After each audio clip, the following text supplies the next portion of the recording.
अब हम प्रश्नावली 3.2 के पहले जो एग्जाम्पल्स हैं उसमें से एक आध एग्जाम्पल करेंगे। जैसे मैंने एक क्वेश्चन लिखा है एग्जाम्पल नंबर 11। तो एग्जाम्पल नंबर 11 में क्या है कि दो किसान रामकिशन और गुरुचरण केवल 3 प्रकार के चावल, वो 3 प्रकार के चावल कौन कौन से हैं? बासमती, परमल और नौरा, ये चावल की प्रजातियां हैं की खेती करते हैं। दोनों किसानों द्वारा सितंबर और अक्टूबर महीने में इस प्रकार चावल की बिक्री रुपए में होती है जो मैट्रिक्स ए और बी द्वारा यहाँ निरूपित है। ठीक है, तो पूछ रहा है कि प्रत्येक किसान की प्रत्येक प्रकार के चावल की सितंबर एंड अक्टूबर महीने की सम्मिलित बिक्री बताइए। दूसरा पूछ रहा है सितंबर की अपेक्षा अक्टूबर में हुई बिक्री में कमी बताइए। और तीसरा सवाल है उसका, यदि दोनों किसानों की कुल बिक्री पर 2% लाभ मिलता है तो अक्टूबर महीने में प्रत्येक प्रकार के चावल की बिक्री पर प्रत्येक किसान को मिलने वाला लाभ बताइए। ठीक है, तो क्वेश्चन हम का सलूशन यहाँ करते हैं। तो इस क्वेश्चन में क्या कह रहा है कि दो किसान थे, दोनों, एक का नाम रामकिशन था, एक का नाम क्या था? गुरुचरण सिंह। दोनों ने खेती की बासमती चावल की, परमल चावल की और नौरा चावल की, और उसकी बिक्री देखो कैसे हो रही है।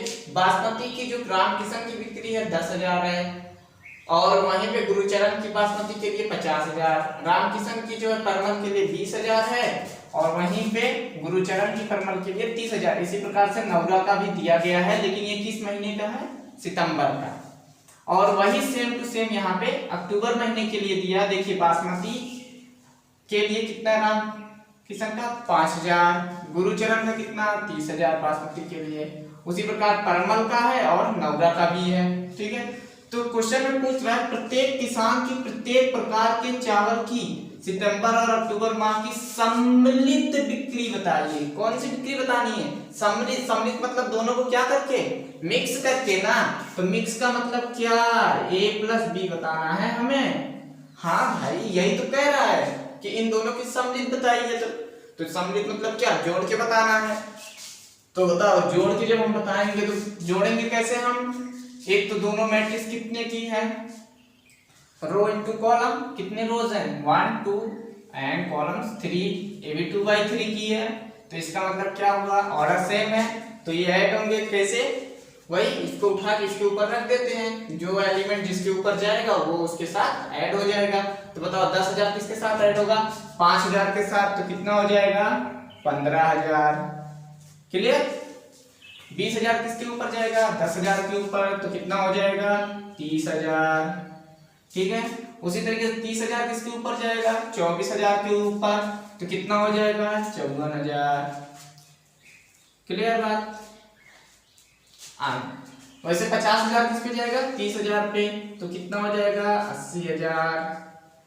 और यहां से 30,000 जाएगा 20,000 के ऊपर। तो कितना आ जाएगा? 50,000। 10,000 जीरो पे जाएगा, तो 10,000 में जीरो ऐड करेंगे तो 10,000 ही रह जाएगा बेचारा। और ये देखो, ये भी कितने की है? ये 2/3। वैसे इसकी आवश्यकता नहीं थी। तो बताओ पूरी सम्मिलित बिक्री कितनी हो रही है? बासमती के लिए 15,000 80,000 है, परमल के लिए क्रमशः 30,000 और 50,000 है, नौरा के लिए भी वही 54,000 और 10,000 है। ठीक है, अगला क्वेश्चन वो कह रहे हैं सितंबर की अपेक्षा अक्टूबर में हुई कमी बतानी है। सितंबर की अपेक्षा अक्टूबर में हुई कमी को बताना है। तो बताओ कैसे निकालेंगे? क्या हम जो है बासमती से अक्टूबर को घटा दें? हाँ, तभी तो कमी मिलेगी हमें। ए में से अगर हम बी को सब्ट्रैक्ट कर देंगे तभी तो सितंबर की अपेक्षा अक्टूबर में हुई कमी पता चलेगी। सितंबर की अपेक्षा अक्टूबर में हुई कमी। बताओ कितनी कमी हो रही है? बासमती के लिए अगर हम बात करें तो बताओ 10,000 है। अच्छा, घटाने का भी सेम वही फंडा है। तो 10,000 से कौन घटेगा? 5,000। बताओ कितना आ जाएगा? 5,000 आ जाएगा। 20,000 से कौन घटेगा? 10,000 परमल का। तो कितना आ जाएगा घटाने पे? 10,000। नेक्स्ट क्या? 30,000 में से कितना घटेगा? 24,000। तो कितना आ जाएगा? 6,000। 24 36 होता है ना, उसी तरीके से 50 में से कितना घटेगा यहाँ 30,000। क्लियर हो रहा है एकदम? हाँ, मैंने जो एग्जाम्पल तो कराया था ना घटाने का, तो 50 में से 30 जाएगा कितना आ जाएगा, ओ सॉरी 50 में से 30 गया तो कितना आ जाएगा 20,000।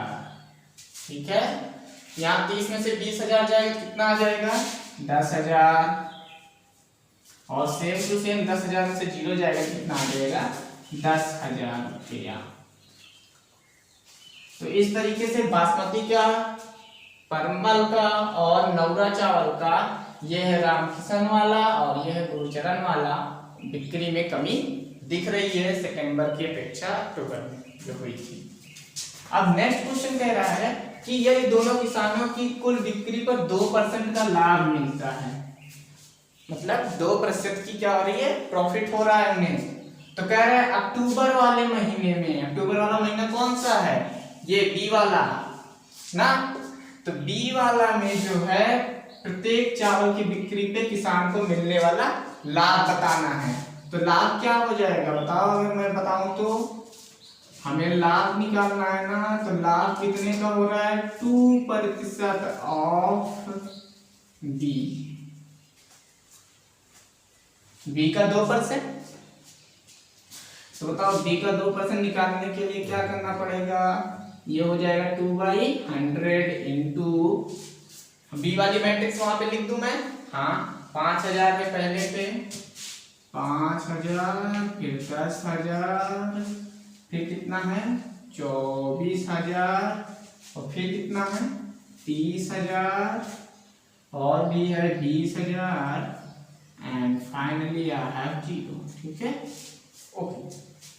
तो बताओ ये बात समझ में आई, लाभ इतने रुपए का होगा, तो इसको कैलकुलेट कैसे करेंगे, अब इसका जो है अंदर मल्टीप्लाई करा देंगे। तो देखो ये कांस्टेंट है कि नहीं, स्केलर मल्टीप्लिकेशन याद है ना, स्केलर मल्टीप्लिकेशन में क्या करते थे, जो बाहर के होता था वो अंदर के सभी एलिमेंट्स के साथ मल्टीप्लाई हो जाता था, तो ये भी सभी एलिमेंट्स के साथ जाके मल्टीप्लाई हो जाएगा। तो बताओ आंसर क्या आ जाएगा, अगर मैं प्रॉफिट की बात करूं तो ये देखो 100 5,000, मतलब 2/100 5,000 के साथ जब मल्टीप्लाई होगा तो क्या हो जाएगा, ये 2 जीरो थी, इस 2 जीरो से चले जाएंगे, और जब 5 दूनी 10 हो जाएगा तो कितना आ जाएगा 100 रुपया केवल। ठीक है, यही 2/100 जब इसके साथ जाएगा तो ये 2 जीरो चले जाएंगे इस 100 वाले से, और ये 200 हो जाएगा, तो यहाँ पे 200 रुपए की प्रॉफिट हो रही है। यही जब 2/100 इसके साथ गुणा होगा तो कितना हो जाएगा, ये 2 जीरो जो है इस 2 जीरो को उड़ा देंगे, बचेगा कितना 240, और उसमें 2 का मल्टीप्लाई करा देंगे तो 240 दूना 480। अब यही 2/100 इसके साथ भी मल्टीप्लाई होगा तो 100 से ये वाला 2 जीरो चला जाएगा, और 2 यहाँ कितना हो जाएगा 600। ठीक है, वही सेम काम यहाँ पे भी 2/100 का इसमें मल्टीप्लाई कराएंगे तो ये 2 जीरो चले जाएंगे, और 200 बचेगा, उसका 2 में गुणा कर देंगे तो कितना आ जाएगा 400, और जीरो से तो कोई पंगा लेता ही नहीं है, अगर ले लेता है तो वो अपने जैसा से बना देता है। तो अगर मैं प्रॉफिट की बात करूं, लाभ की बात करूं, तो कितना हो रहा है हमें क्रमशः, देखो ये रामकिशन वाला था ना, तो रामकिशन को कितना कितना लाभ हुआ, रामकिशन को लाभ हुआ 100 रुपया का, कौन सी चावल पे, बासमती चावल पे। ठीक है, और परमल चावल पे उन्हें कितना लाभ हुआ रामकिशन को 200 रुपया, और नवरा चावल पे लाभ हुआ 480 रुपए का, जबकि वहीं पे गुरुचरण को क्रमशः 600, 400 और 0 रुपया, मतलब 9 लाभ हुआ किस पे, बासमती, परमल और नवरा चावल पर। तो क्वेश्चन को नोट डाउन कर लीजिए जल्द से। हाँ।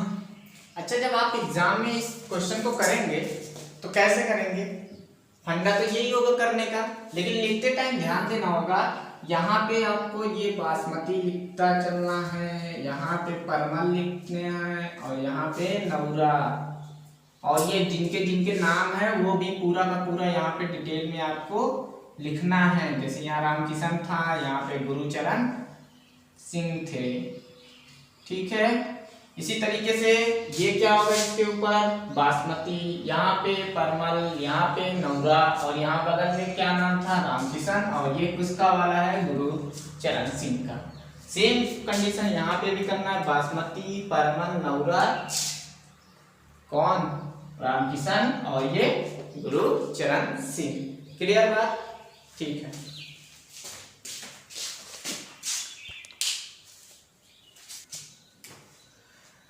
तो एग्जाम्पल 19 में कह रहा है किसी विधानसभा चुनाव के दौरान एक राजनीतिक दल, मतलब चुनाव होने वाला है तो एक पार्टी है जो अपने उम्मीदवार के प्रचार हेतु एक जनसंपर्क फर्म को ठेके पर अनुबंधित करता है, मतलब उसे लेता है और प्रचार हेतु 3 विधियों द्वारा संपर्क स्थापित करना निश्चित होता है। मतलब अब जो है जब चुनाव होने वाला होता है तो लोग जो है घर घर जाते हैं, कई लोग जो होता है फोन से बात कर लेते हैं, कई लोग जो होता है पर्चा भेज देते हैं वहां पे। तो वही यहाँ पे भी हुआ कि एक जो है इन्होंने लिया टेलीफोन, एक लिया घर घर जाके और एक काम किया पर्चा द्वारा। 3 तरीके से इन्होंने संपर्क स्थापित करने की कोशिश की।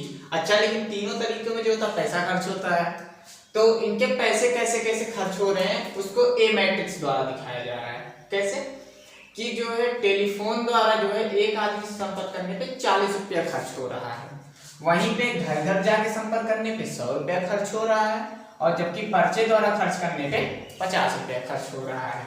तो कह रहा है हमारे पास 2 शहर x और y हैं, जहां पर उन लोगों की संख्या जो है वो दी गई है। टेलीफोन द्वारा जितने लोग खर्च हो रहे हैं वो 1000 हैं, घर घर जाके जितने लोगों को दे दिया जा रहा है वो 5000 हैं, और पर्चा द्वारा जितने लोगों को सूचना दी जा रही है वो कितने हैं, 5000 है। तो यक्स की ये कैटेगरी है कि ये वाली इतने लोगों हैं, जबकि वहीं पे वाई दूसरे शहर में 3000, 1000 और 10000 क्रमशः टेलीफोन, घर और पर्चे द्वारा संपर्क साधने का विवरण दिया गया है। तो कह रहा है कि एक्स और वाई शहर में राजनीतिक दल द्वारा कितनी धनराशि व्यय हो जाएगी, कितना पैसा खर्च होगा इन दोनों शहरों में जाने पर। तो बताइए, टेलीफोन द्वारा एक से कितना खर्चा आ रहा है, 40 रुपए का, और यहाँ पे अगर मैं यक्स शहर की बात करूं तो 1000 लोग जो है टेलीफोन से संपर्क हो पा रहा है, तो 1 से 40 पैसे का आ रहा है, 1000 से कितना हो जाएगा, 40 गुणे 1000 ना। और वहीं घर घर जाके अगर 100 रुपये खर्चा हो रहा है तो 500 के हिसाब से 100 का खर्चा, मतलब 100 रुपये के हिसाब से 500 का खर्चा कितना हो जाएगा, 100 इंटू 500। और वहीं अगला जो होगा वो क्या पर्चे द्वारा है तो 50 इंटू 5000 हो जाएगा। इसका मतलब क्या हो रहा है, इन दोनों का क्या कराया जा रहा है, मल्टीप्लिकेशन कराया जा रहा है। अर्थात अगर मैं सॉल्यूशन की बात करूं, मैं कहूं कि जो है व्यय धनराशि कितनी होगी, तो बताओ क्या हो जाएगी, व्यय धनराशि मतलब खर्च की गई रकम कितनी हो जाएगी, बताओ, बी ए हो जाएगा। इन दोनों का मल्टीप्लाई करा दें हम, हाँ, तो बताओ बी की वैल्यू कितनी है, 1000, यहाँ पे 500, यहाँ पे 5000, यहाँ पे 3000, यहाँ पे 1000, यहाँ पे 10000, ठीक है, मल्टीप्लाइड बाई 4050, ठीक है। अच्छा, अब क्या करेंगे हम, इस वाली रो को उठाएंगे और इस स्तंभ पे रख देंगे, तो मल्टीप्लाई करा के देखते हैं हम कितना आता है। चलो, 10000 किस पे पड़ेगा, 40 पे, तो 10000 इंटू 40 कितना हो जाएगा बताओ, 1000 इंटू 40 तो कितना आ जाएगा, 40000 प्लस 500 इंटू 100 तो कितना हो जाएगा, प्लस 500 इंटू 100, 5 के बाद 4 जीरो, ठीक है, 50000, फिर 5000 इंटू 50 तो कितना हो जाएगा, 25 के बाद 4 जीरो, क्लियर। इसी तरीके से अब 3000 ये वाली रो उठा के इस कॉलम पे रखेंगे, तो 3000 कितने बार जाएगा, 40 का, तो 3000 इंटू 40 जब करेंगे तो 4 या 12 के बाद 4 जीरो, प्लस वही 1000 इंटू 100 तो बताओ 10 के बाद कितना जीरो, 4 जीरो, ओके। वैसे 10000 का जब 50 में गुणा करेंगे कितना हो जाएगा, प्लस 50 के बाद 4 जीरो। क्लियर? अब क्या करेंगे, दोनों को ऐड कर लेंगे। तो बताओ हमारा खर्चा निकल के आ जाएगा नहीं आ जाएगा? ऐड करने पे जोड़ो, ये हो गया कितना 40,000, 50,000 और ये हो गया 2,50,000। तो जो 40,000 और 50,000 हो गया 90,000, और 90,000 को अगर मैं इसमें जोड़ दूं, अच्छा ये छोड़, ये हो गया 2.5 लाख और 50,000 जब ऐड कर देंगे तो हो जाएगा 3 लाख। 3 लाख में ये 40,000 जोड़ देंगे तो कितना आ जाएगा 3,40,000। ठीक है, क्लियर बात? 3,40,000। अब हम क्या करेंगे, नीचे वाला ऐड करेंगे। तो बताओ ये 5 लाख, ये 1 लाख, तो कितना हो गया 6 लाख, ये 1,20,000 तो कितना हो गया 7 लाख। 5 लाख, एक 6 लाख, एक 7 लाख और ये 20,000 तो 7,20,000। तो ये हो गया 7,20,000। ठीक है, तो ये हो गया कितना खर्चा, ये हो गया एक्स शहर का खर्चा और ये आ गया अपना वाई शहर का खर्चा, अर्थात 3,40,000 पैसा खर्च होगा कहाँ पे, एक्स शहर में, जबकि 7,20,000 पैसा खर्च होगा कौन से शहर में, वाई शहर में। अगर मैं बात करूं इसे रुपए में बदलने की, तो बताओ ये पैसे में है ना, तो अगर मैं यक्स की बात करूं पहले, तो ये है 3,40,000 पैसे। तो ये रुपए में कितना हो जाएगा बताओ, 1 रुपए में कितना होता है 100 पैसा ना, तो 1 पैसे में 1/100 रुपया हो जाएगा। मतलब इसमें 1/100 से मल्टीप्लाई करा दे तो ये 2 जीरो चला जाएगा। ठीक है, देख लो। अच्छा, ओके ओके ओके ओके, कितना हो गया 4 जीरो था ना, ठीक है, इंटू 1/100 रुपीज। ठीक, तो यक्स के लिए कितना रुपया बन जाएगा बताओ, ये 2 जीरो यहाँ से चला गया, कितना बना 3,400 रुपया। ठीक, वहीं y के लिए अगर हम बात करें तो y कितना है 7,20,000 पैसे, 7,20,000 पैसे, और इसे पैसे के रुपए में बदलने के लिए 1/100 से मल्टीप्लाई कराना पड़ेगा। तो ये बताओ हो गया 7,20,000 इंटू 1/100 रुपीज। तो ये 2 जीरो फिर से वही चले गए, बचा कितना 7,200 रुपया, 7,200 रुपीज। ठीक है, तो इतने इतने रुपए खर्च होंगे, लिख लीजिए।